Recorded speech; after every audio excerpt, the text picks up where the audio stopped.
અને દત્ત મહારાજ માનસુયાના દીકરાઓ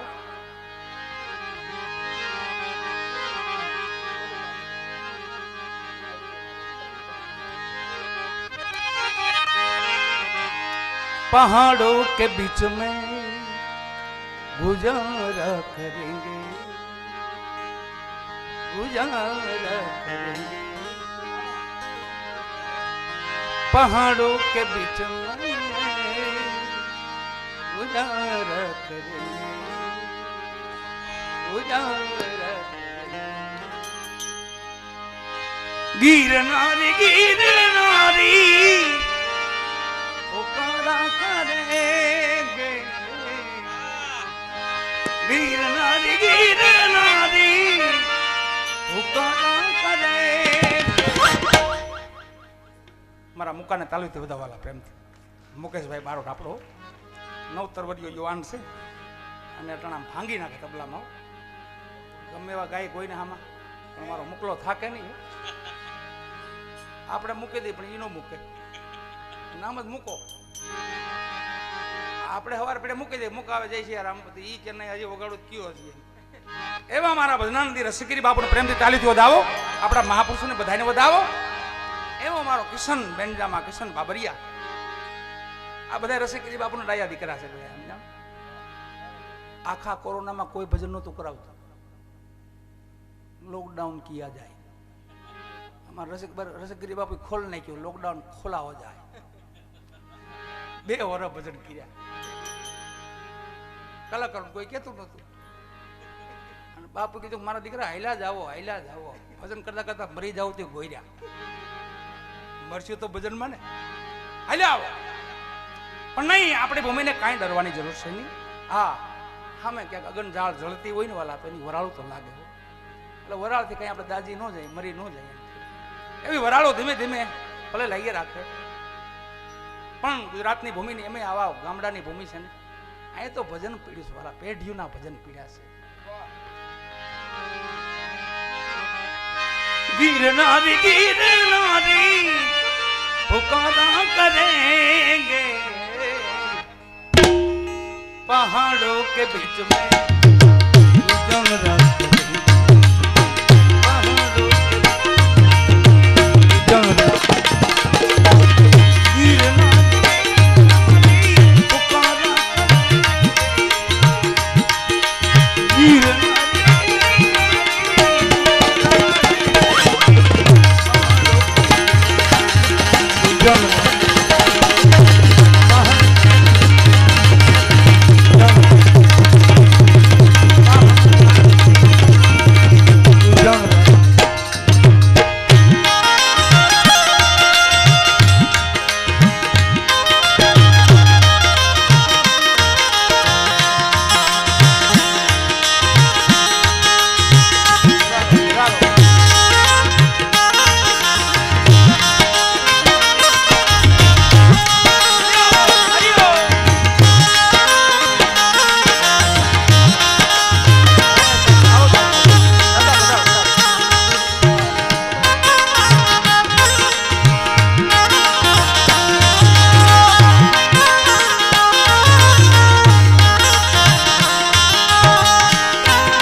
જય